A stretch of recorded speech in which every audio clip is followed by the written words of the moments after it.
Donc on va vous présenter Coup de pouce agile chez Total. Voilà. Il nous faut ça peut-être. On va faire ça comme ça. Alors un grand merci à nos sponsors. Moi j'aime bien insister un peu là-dessus parce que moi je suis également organisateur d'événements ailleurs, à Grenoble en particulier. Et on sait que sans des sponsors, on ne peut pas faire grand-chose. Donc c'est plus qu'un grand merci aux sponsors. On n'imagine pas suffisamment quand on vient participer, même si on paye une somme d'inscription, toute la facilité qui nous est donnée par les sponsors. Donc un grand merci à tous ces sponsors. Allez. Donc déjà bonjour. Donc on va commencer par se présenter. Donc moi je suis Yann Paulès, je suis de Total. Et avec Alexandre, Alexandre nous a aidés depuis environ 1 an à insuffler de l'agilité dans notre DSI et puis un peu plus que la DSI puisqu'on a franchi les barrières et qu'on le fait également au niveau des métiers. Donc personnellement, moi j'ai une expérience d'environ de 15 ans en système d'information. Alors j'ai fait un peu de tout, du développeur jusqu'au chef de projet, en méthode traditionnelle, voire même participer à des projets en méthode agile, mais plus côté client et non équipe de développement. Et actuellement, alors j'ai utilisé le terme de transformation silencieuse, vous verrez pourquoi tout à l'heure, on ne va pas tout dévoiler. Et j'anime aussi une communauté interne de pratique pour les agilistes qu'on a formés. Voilà.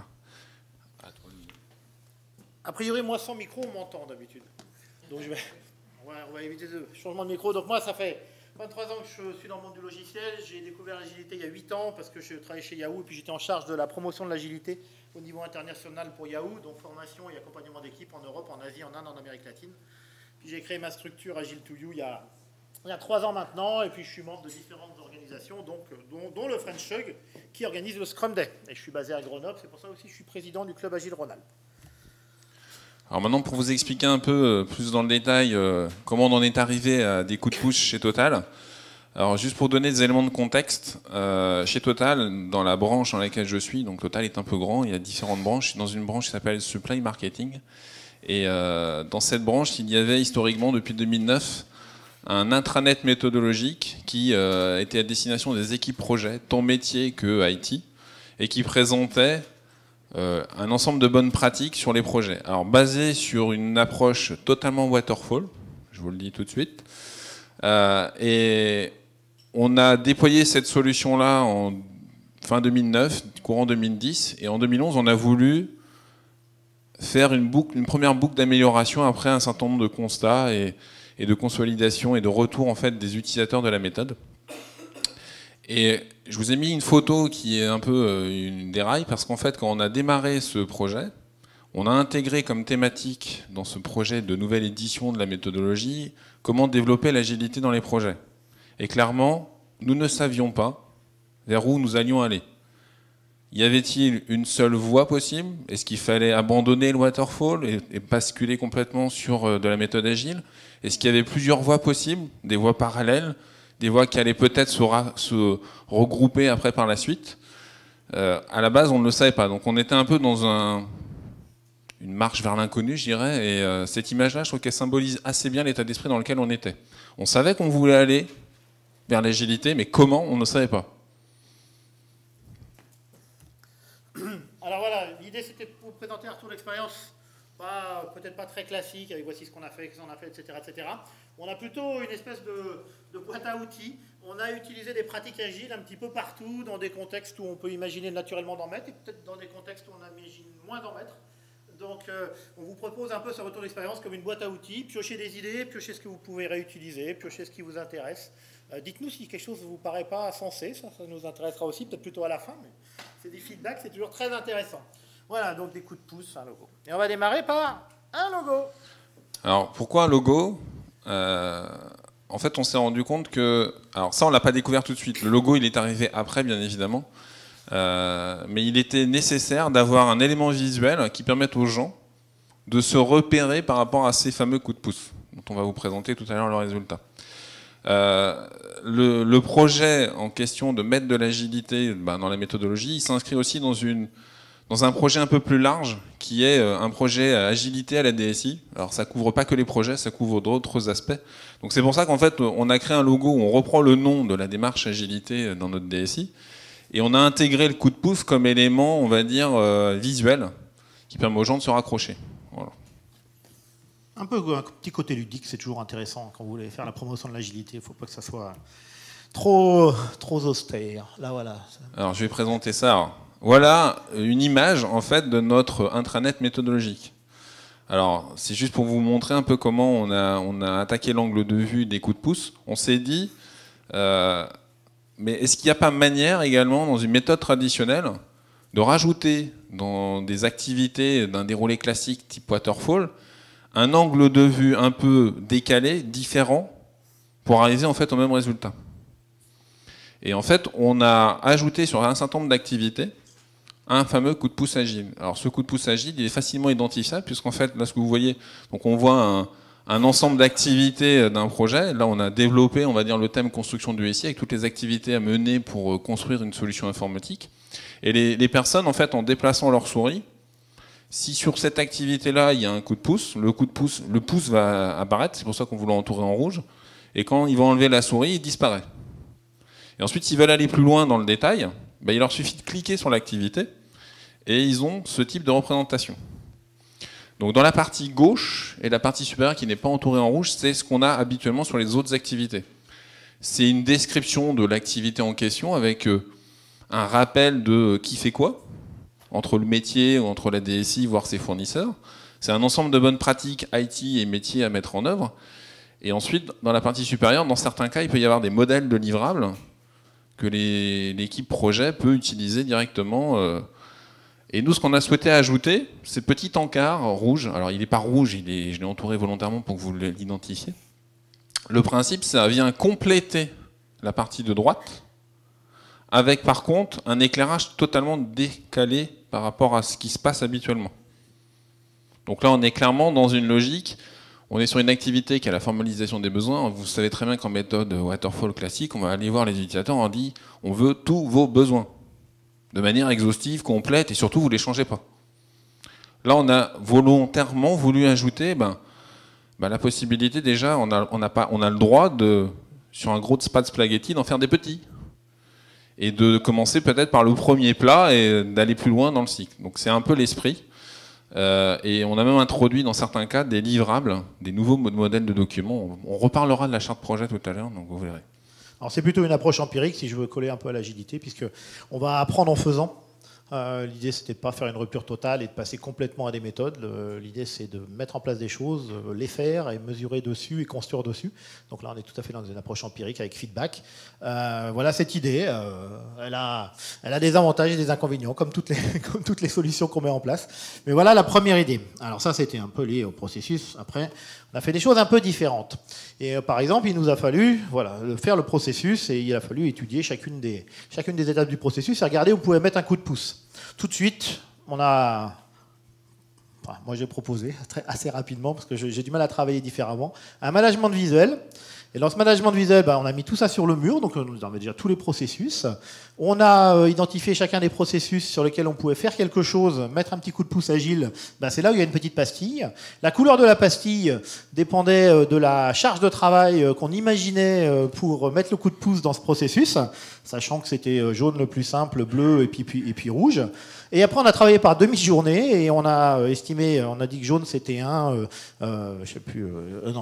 jaune c'était 1, bleu c'était 3 et rouge c'était 5. Et on a calculé notre vélocité. Et en calculant notre vélocité, ça nous a permis de savoir à peu près en combien de temps on arrivera à finir la mise en place de tous ces coups de pouce dans les processus. Voilà, donc vous voyez, on peut tout à fait utiliser des techniques agiles d'estimation, de management visuel, d'estimation en points et calcul de vélocité sur des itérations d'une demi-journée, avec une notion de terminé, bien sûr, c'est quand c'était terminé, c'était affiché sur le mur. Juste pour compléter, on a également utilisé ce management visuel lorsqu'on a fait les ateliers de restitution faits à un panel de chefs de projet, de personnes travaillant sur des projets, en leur laissant la possibilité, bien évidemment, d'aller les voir, décrocher, je analyse, je regarde si effectivement le coup de pouce qu'on a rajouté, il est raccord avec ce qui est décrit dans la méthodologie. Et donc on a vraiment utilisé dans une même pièce tout ce qu'on avait à disposition pour faire réagir et interagir les gens sur ce qu'on proposait. Ah, ça c'est pour toi. Ouais. Alors ensuite, non mais attends, le mets pas tout de suite. C'est pas grave. Alors, on a voulu, bien évidemment, dans tout projet, à un moment donné, il faut un peu lancer le change management auprès des utilisateurs. Et on a l'habitude, on va dire, plutôt en interne, de faire de la com un peu habituelle, classique, intranet et autres. Et on s'est dit, mais là, on introduit quand même des choses un peu novatrices. Il faudrait qu'on ait quelque chose de différent, de décalé par rapport à ce qu'ils ont l'habitude de voir. Et dans l'équipe, ce qui est assez étonnant, c'est que l'idée que vous allez voir de communication, elle est le résultat d'une réunion, je dirais, à 400 personnes, dans une même pièce de 10 minutes, où les idées ont fusé à droite à gauche, et en fait, assez rapidement, on est arrivé sur un consensus. On voulait former et informer les gens au travers d'une thématique de jeu, parce qu'on s'est dit, les former aux nouveautés en méthode classique, avec des slides, les inviter dans une salle, ça n'aurait pas pris. Donc on s'est dit, on va adopter le jeu. Et du jeu est partie la discussion de cartes à jouer, parce que dans l'équipe, on a un joueur de bridge. Et de cartes à jouer, hop, de fil en aiguille, on est arrivé à se dire, mais maintenant, avec des cartes à jouer, qu'est-ce qu'on pourrait faire? Et en fait, dans notre édition 2011 de MyPM, il y avait 6 thèmes. Donc on s'est dit, pour illustrer un peu les nouveautés qu'on introduit, est-ce qu'il n'y aurait pas une manière de faire, qui est de trouver des citations représentatives de ce qu'on rajoute dans l'intranet. Et en fait, on est parti de là et on a inventé une campagne de communication sur 4-5 semaines, où en fait, la première semaine, ils ont eu 7 diapos. Donc en gros, vous avez 6 cartes, 6 couleurs. Alors, si vous connaissez les couleurs de Total que vous voyez en bas, c'est un peu raccord, c'est un peu fait exprès aussi. Et déjà, à écouter les bruits dans les couloirs, les gens ne comprenaient pas. Ils disaient, mais c'est quoi ce truc? Et en fait, après, chaque jour, par semaine, on dévoilait une carte tous les 2 jours. Et tous les 2 jours, il y avait une citation. Donc là, je vous ai mis la première qui était une citation de Sénèque, qu'on a d'ailleurs reprise après assez souvent pour illustrer et on va dire faire un peu effet boule de neige. Et donc, voilà un peu la citation. Donc, longue est la route par le précepte, courte et facile par l'exemple. Et petit à petit, les gens à la machine à café, en fait, échangeaient, se posaient des questions. Mais c'est quoi ce truc? On n'avait toujours pas parlé, en fait, de MyPM. Et donc, chaque jour, on a dévoilé des cartes, et au final, il y a eu tout ça. Donc, ça peut être une idée pour vous, éventuellement, à réutiliser. Ça fait son buzz, et avant même que l'édition soit en ligne, je pense que les gens s'étaient posé plein de questions, et ça a généré plein d'interrogations et un effet plutôt bénéfique derrière quand on a démarré. En fait, on sait souvent qu'un projet réussi en mode agile, ça ne suffit pas pour convaincre les gens. Il faut bien penser à tout ce qui est communication autour du changement, et le faire par petites touches, le faire de différentes façons. Et ça, effectivement, c'est le choix de carte à jouer. Et même, Yann est allé plus loin. Oui. Alors, j'ai donc dit tout à l'heure qu'on allait former les gens avec un jeu. Et de la même manière, on a revisité un jeu que vous connaissez. Alors, quand vous voyez Poursuite, ça doit vous faire penser à Trial Poursuite. Et donc, vous avez vu qu'il y avait 6 thèmes. Dans le Trial Poursuite, il y a 6 camemberts, 6 couleurs. On a fait exactement la même chose. Et donc, on a inventé pendant l'été un plateau de jeu. Donc voilà un beau plateau de jeu. 6 couleurs. On a mis un peu l'accent sur l'agilité parce qu'on voulait justement cultiver et développer cette thématique. Et ensuite, on a créé des cartes. Donc, je vous ai montré une photo. Alors, à droite, vous avez le côté des réponses et à gauche, le côté des questions. Donc, je me suis amusé pendant l'été, quand il n'y avait personne, à faire 120 questions et 120 réponses issues de l'intranet. Et ensuite, on a, après l'été, déployé ça auprès des équipes de projet. Donc 2 équipes, un plateau de jeu sur une table, un chrono virtuel avec une application sur téléphone, histoire d'être un peu hype, et puis une très bonne ambiance. Les gens, en fait, sont sortis là, c'était la première fois peut-être qu'on les formait comme ça, et c'était décalé, mais ils étaient tous emballés, heureux. Voilà, alors c'est une photo, il y en a une deuxième. Ça, c'était la première équipe à laquelle j'ai fait la formation, à Grenoble. Et puis ensuite, maintenant qu'on avait déployé l'agilité, éveillé, je dirais, les gens à l'agilité au travers des coups de pouce, on a vu un terrain favorable à aller plus loin. Et en fait, on a avec Alexandre, c'est Alexandre un peu qui l'a proposé, donc je vais laisser en parler. Effectivement, moi je suis très branché jeu, pour ceux qui me connaissent savent que j'ai du mal à faire autre chose que jouer. Mais c'est très sérieux, bien entendu, hein. C'est des serious games et on apprend beaucoup de choses en jouant et en pratiquant. Et donc l'idée c'était justement d'éveiller une curiosité, d'éveiller de l'intérêt Et plutôt que d'éveiller de l'intérêt avec des présentations ou quelque chose, je ne sais pas, une présentation PowerPoint diffusée sur l'intranet qu'on peut télécharger ou je ne sais pas quoi, ou d'autres choses, on s'est dit, il y a plein de jeux agiles qui existent. Chacun des jeux amène certaines pratiques, certaines valeurs, permettent aux gens de réaliser, tiens, en changeant un peu ma façon de faire ou en faisant les choses un petit peu différemment, tiens, ça m'amène certains types de bénéfices. Voilà, donc on a fait des sessions, on a fait 4 sessions en fin d'année dernière. Donc avec différents jeux. Donc alors vous retrouvez pas toujours tout à fait les noms parce que on les a un peu francisés et on les a un petit peu mis, etc. Mais vous avez le Chamallow Challenge, bien entendu, qui est par là. Faites voler les balles, c'est le Boy Pong Game pour ceux qui connaissent, etc., etc. Et puis Artiste et Spécifieur qui est assez connu. Voilà, donc on a eu des résultats plutôt sympathiques avec des choses un peu dynamiques, des jeux sans matériel. Ça c'est le nœud humain. Des jeux, on a fait voler les balles. Bien entendu, on a fait le jeu des 99 Balloons et des chamallows. Et ça a quand même bien suscité l'intérêt, mais ça suffit pas. Ça suffit pas de faire le jeu. Le jeu est un moment ludique, très bien, ça attire, mais il faut se donner aussi quelque chose en sortie. Donc ce qu'on a fait aux gens, ce qu'on a préparé, c'est des petites fiches pour chaque jeu, pour que les gens repartent avec quelque chose. Donc ils repartent avec la description du jeu pour se rappeler du jeu. Et ils repartaient également avec les apprentissages, avec les valeurs, avec les principes que le jeu avait mis en avant et ce qu'on avait débriefé ensemble. Parce que vous savez, dans une phase de jeu, on prépare, on joue, puis après on débriefe. Le débriefing est indispensable, on ne peut pas l'enlever. Et donc là, c'était l'idée. Voilà, dans le débriefing, on parlait des apprentissages, on mettait le doigt sur les caractéristiques du jeu et comment tel apprentissage avait été montré par le jeu. Et donc, on laissait repartir les gens avec un petit handout comme ça. Attends. Et pour ceux qui ont lu le descriptif de notre intervention, on a parlé de surprise culinaire. Et la surprise culinaire, en fait, on l'a trouvée à ce moment-là. Alors, de manière complètement fortuite. J'ai un apprenti qui est arrivé dans mon équipe le matin même et je lui ai dit voilà, j'ai pas eu le temps d'aller faire les courses pour le Marshmallow Challenge, il me faut des spaghettis, des chamallows et autres. Et il est allé à Auchan et à Auchan, devinez ce qu'il a trouvé. Il a trouvé un paquet de spaghettis qui reprenait notre coup de pouce. Comme quoi le monde est bien fait et voilà. C'était destiné, il n'y a rien à faire. On ne pouvait pas faire autrement que le coup de pouce. J'ai découvert après que c'est une symbolique qu'ils utilisent dans une série de produits qu'ils vendent. Mais bon.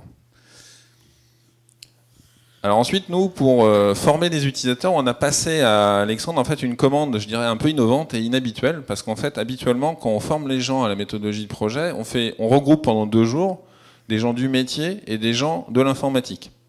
Systématiquement, parce qu'en fait, on a constaté que les échanges étaient beaucoup plus riches, que échanger les points de vue de part et d'autre les enrichissait mutuellement. Et donc, habituellement, Alexandre, il forme les product owners d'un côté, et puis il coach et il forme les équipes de réalisation. Et là, on lui a dit, tu as 2 jours pour former les deux. Bon, ça a été juste un petit peu inventif. Moi, je trouve ça... Donc, on a monté effectivement quelque chose sur 2 jours. Les aspects intéressants là-dessus, c'est vrai que les gens du métier, quand ils discutent entre eux, ils ont des discussions intéressantes, mais souvent, ça leur échappe peut-être certaines particularités de la réalisation, de la gestion de projet. Et moi, je pousse énormément pour dire qu'il n'y a qu'une seule équipe qui fait les choses, donc il n'y a pas le product owner contre le reste du monde, etc. Il a un rôle particulier, mais il fait absolument partie de l'équipe complète. C'est absolument indispensable. Donc, quoi de mieux de former tout le monde en même temps ? Donc ça permet aux gens, effectivement, de la réalisation, de se rendre compte de problématiques de product owner, et ça permet aux product owners de se rendre compte de problématiques techniques des gens de la réalisation. Et donc les échanges sont riches. La seule difficulté de cette session, c'est qu'en 2 jours, c'est court. Mais bon, on passe la totalité, effectivement, le travail la totalité. Il y a des choix qui ont été faits, mais et on utilise plein de management visuel, plein de jeux, parce que de toute façon, je vous l'ai dit, moi je ne sais pas faire autrement. Alors pour compléter l'information ensuite, par la suite, donc tu peux passer au slide suivant. Alexandre nous a dit, là c'est bien, vous avez formé un premier panel de personnes qui sont des bons leviers pour aller développer de l'agilité au quotidien dans les équipes, mais il serait intéressant de les regrouper dans une instance qui leur correspond de manière à les faire progresser ensemble plus rapidement. Et donc on a créé une communauté de pratique qui s'appelle Agilitateur. Alors Agilitateur, on n'a pas trouvé le nom tout de suite, mais à la deuxième session, on a fait une séance de brainstorming collective et en fait on a trouvé ce nom. Alors, ce qui est intéressant ici, c'est que vous connaissez sûrement le Product Charter, qui est utilisé par les équipes Scrum. On l'a réutilisé en fait pour définir l'objectif de la communauté. Donc ça, c'est quelque chose aussi que vous pouvez éventuellement réutiliser si un jour vous voulez, de manière collaborative et en interaction, en atelier, faire définir l'objectif d'une équipe. Vous pouvez utiliser ça. Ça marche très bien. Voilà, vraiment l'idée ici, c'est de créer une communauté où les gens avaient envie de participer par eux-mêmes. On ne voulait pas que ce soit une instance décidée par la direction, etc. On voulait que ce soit une instance créée par les gens pour les gens. Je parlais encore de principe agile, hein, d'auto-organisation, d'équipe voilà, qui s'organise. Et donc, c'est donc voilà, l'outil de la charte, la product chart, la charte produit, la charte projet, elle a différents noms, mais moi, c'est une pratique que j'aime bien. Et j'aime beaucoup les critères de succès, parce qu'il y a différentes choses dans cette charte, en particulier les critères de succès. Et c'est simplement, il y en a par exemple, c'est accroissement du nombre de participants, et puis assiduité des participants initiaux. C'est-à-dire qu'en fait, s'ils n'ont plus envie de venir à ces réunions, ben, c'est que cette réunion, c'est pas qu'elle sert à rien, c'est peut-être qu'il faut la changer, il faut faire autre chose. Mais l'idée, c'est d'apporter de la valeur, pas que les gens aillent à une réunion parce qu'ils sont obligés d'aller à une réunion. Il faut qu'ils y trouvent de la valeur pour eux-mêmes en premier. C'est ce qui est dans l'elevator statement. Alors, juste pour compléter également, ce qui est assez intéressant, c'est que c'est une animation tournante. À la base, il est clair que c'est moi qui animais les premières séances, mais que maintenant, on se voit une fois par mois et à la fin, il y a une personne qui s'auto-désigne d'elle-même et en fait ça devient naturel. À tour de rôle, on prend le leadership pour animer la session suivante. Et sincèrement, ça marche très bien. On a même accru effectivement le nombre de participants parce que maintenant il faut qu'on change de salle. Donc, c'est que c'est un succès. Alors, tout ce qu'on vous a expliqué depuis le début, en fait, s'inscrit dans une démarche un peu plus globale qui est la démarche d'agilité à la DSI. Et en fait, cette démarche, elle est partie d'un certain nombre de constats. Notre DSI, en fait, est dans un monde en fait de plus en plus incertain. Il y a un degré d'incertitude assez fort, tant côté client. Alors, on a eu des réorganisations récentes en interne, donc je vous cache pas que ce point-là était énorme parce que tout le monde était dans l'expectative l'année dernière. Couplé à ça, on a des solutions, des besoins de plus en plus complexes et des enjeux métiers à adresser très très très complexes qui peuvent même être liés dans certains cas à des pérennités d'activité. Et donc tout ça, plus le fait qu'on a de plus en plus d'interactions entre les gens, il y avait quelque chose à faire. Et en fait, ça s'est traduit concrètement par, je dirais, 3 axes. Je vais vous mettre le schéma complet. Il y a un premier axe qui est de développer un peu une culture et des initiatives collaboratives entre les collaborateurs, qu'on fasse en sorte qu'ils se parlent, qu'ils travaillent ensemble, qu'ils collaborent ensemble pour arriver à un objectif concret. Ensuite, il y a une démarche, bien évidemment, qu'on vient de vous expliquer, qui est justement tout ce qui est incertitude dans les projets et comment on peut la traiter grâce à l'agilité. Et le dernier élément, et là c'est plus pour les équipes de production et qui sont en charge des activités récurrentes, il y a une démarche Lean qui a été initiée en parallèle pour améliorer les processus par les gens qui le font et de manière à ce qu'ils collent en réalité terrain. Et tout ça, on l'a fait par des petits pas et non pas par une approche, je dirais, top-down, mais c'est plein de petites initiatives qui, regroupées toutes les unes avec les autres, permettent d'avoir un ensemble qui est cohérent. Et si on revient sur un zoom, on va dire un peu plus précis, qui est celui que nous on a fait, je vous avais dit qu'en titre, en fait, je suis en charge de la transformation silencieuse. On se rend compte que on a d'abord éveillé la curiosité des gens. Ensuite, les gens qui étaient un peu que ça titillait, ils sont naturellement venus vers nous pour être formés. Et là, on leur a expliqué comment fonctionne Scrum, comment au quotidien ils peuvent l'utiliser. Ça leur a donné des idées. Ensuite, grâce à la communauté et le fait que on fasse échanger les gens sur leurs réussites, leurs difficultés, qu'on ait un peu un impediment backlog qu'on traite, nous, au niveau de la communauté, ça consolide en fait les acquis. Et il y a des gens qui maintenant participent à la communauté, qui étaient déjà, on va dire, ils n'avaient pas été vraiment formés à la méthode agile, mais ils connaissaient déjà, et en fait ils sont rentrés dans la boucle. Et on est clairement dans un cercle permanent d'amélioration de ce type-là. C'est-à-dire, une fois qu'ils ont consolidé un acquis, ils s'éveillent à un nouveau et ils apprennent et on progresse tous collectivement plus rapidement. Et ce, par la base. C'est-à-dire que c'est les opérationnels qui au quotidien qui sont dans ce cycle-là. Voilà. Et on voulait finir par ça. Donc merci de votre attention. Et il vous reste 5 minutes si vous avez des questions. Toutes les personnes sont sur le même site? Non. C'est-à-dire qu'en fait, on a des équipes de développement qui sont pas enfin, c'est du nearshore, et on a les Scrum Masters et les Product Owners qui typiquement sont sur Paris. Alors, on a réussi. Alors pour l'instant, c'est vrai que c'est un peu particulier. Le seul site qui n'est pas sur Paris est accessible en visio, on n'en a qu'un. Donc on a créé une visio et on fonctionne comme ça. Par contre, il est clair que cette communauté, on est en train de l'ouvrir aux autres branches de Total, et qu'on va vraisemblablement être obligé de coupler du virtuel et du physique, de manière à pouvoir fonctionner à distance. Et le management dans cette histoire, c'est impacté Alors, clairement, le management sur les premiers projets qu'on a mis en mode agile, au début, il était mais complètement perdu. Je me souviens pendant 1 mois et demi avoir un chef de service qui venait me voir, mais quand est-ce que j'ai mon budget, quand est-ce que j'ai mon planning? Et on était là, on était en plein story mapping, on dit pour l'instant on est incapable de te le dire.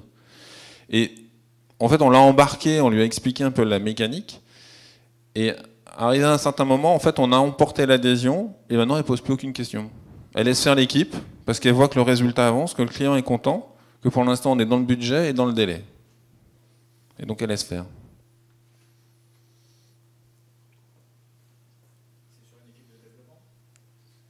C'est sur plusieurs équipes de développement, ça a même dépassé le cadre du développement, puisqu'en fait, il y a des équipes à qui ça a donné des idées pour aller l'utiliser Scrum en fait, au quotidien sur une management d'une équipe pluridisciplinaire et transverse.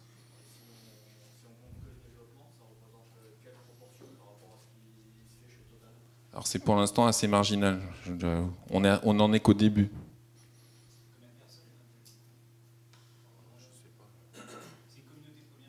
Alors la communauté compte environ une trentaine, 30-40 personnes.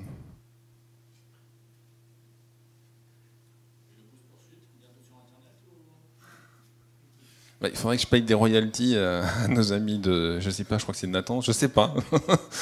Pourquoi pas?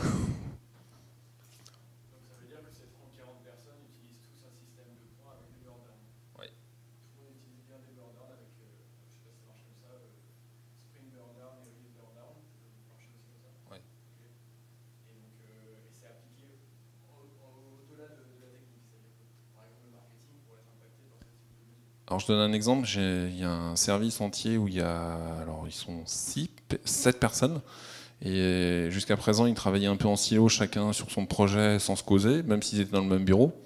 Et depuis fin décembre, en fait, ils partagent un Scrum Board, un Product Backlog, et maintenant ils travaillent de manière, je dirais, en commun. Et on n'est clairement pas sur du développement logiciel, là.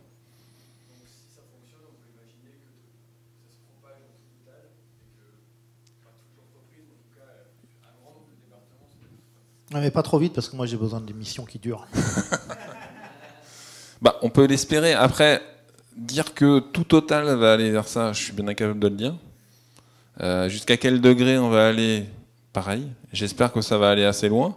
On a des bons retours d'expérience et on découvre au fur et à mesure en fait tous des chemins qu'on peut explorer. Mais je peux pas vous dire si on va déployer ça partout. Je sais pas.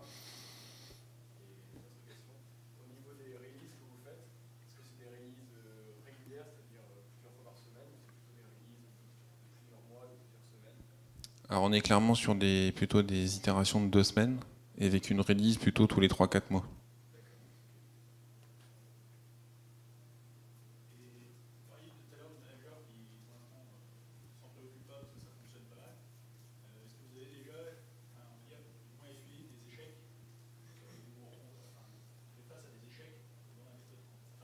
Alors c'est pas avec des managers, c'est plus en fait avec des membres potentiels de l'équipe Scrum qui ça les perturbe.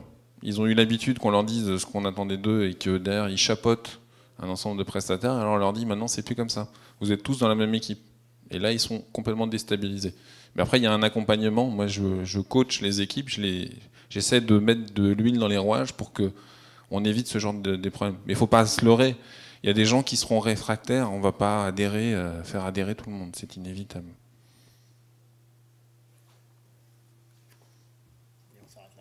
Et on s'arrête là. Merci beaucoup.